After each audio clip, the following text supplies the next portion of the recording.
Đấy, cả hai con xe mình đây mà. À, bố dành xe về nay tăng ca.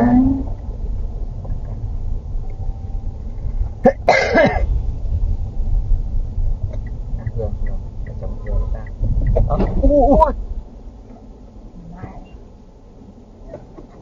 Người xe ta đi đến đây rồi ông kia.